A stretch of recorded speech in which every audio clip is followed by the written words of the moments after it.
Hey everyone, it's Zach back with another mortgage video. Today I wanted to talk about the basics of home financing. This is designed for someone who is just getting started, interested in buying a home in the future, but doesn't know where to begin. So, unless you're buying cash, the first step towards buying a home is figuring out what you would qualify for. And really, the three things that are going to determine how much you would qualify for are going to be your credit score, your debt to income ratio, and your assets.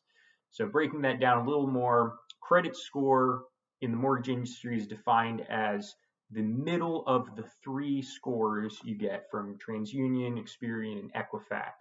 Now, it's important to know that when mortgage loan officers pull your credit, we're using a different calculation than like a Credit Karma, for example. So the scores may be different, but whatever the middle score is of the three that we get, that's what we're going off of for your file.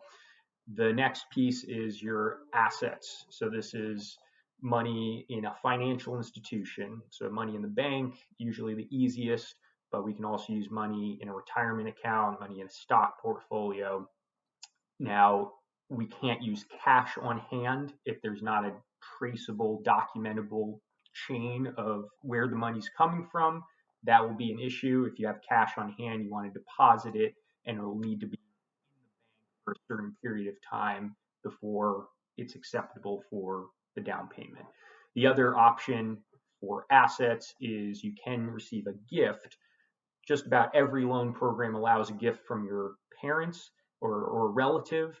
Certain programs will allow a gift from other people, but pretty safe to say you can get a gift from a relative. The last piece is your debt to income ratio, and that's probably the trickiest part. That's basically your qualifiable income versus your debt based on your credit report, your reoccurring monthly debt based on your credit report, and that determines your maximum monthly payment you can take on.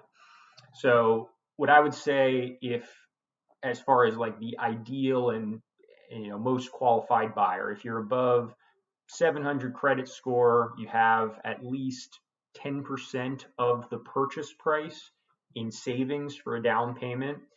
And if you've been on your job for at least 2 years, and if you make, I would say, and this is where it's kind of variable based on your debt, but if you make 3 or 4 times per month what you're looking to spend as a monthly mortgage payment, you're almost certainly going to qualify and you should be able to buy a house pretty quickly.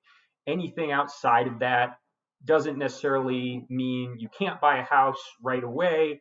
It just might mean you can't buy a house right away. You might need to work on one or more things.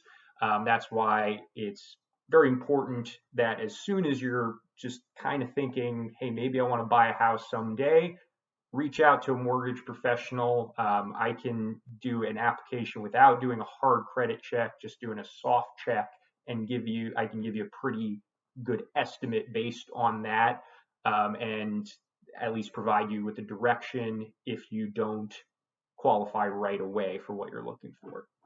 So hopefully this was helpful. Again, this is designed more for a first-time home buyer. I'm going to make some more videos that are a little more advanced. But if you have any questions or want to reach out to me, you can do so through my cell phone. Number is 617-620-0083. And again, my name is Zach Shapworth. So thanks for tuning in, and until next time.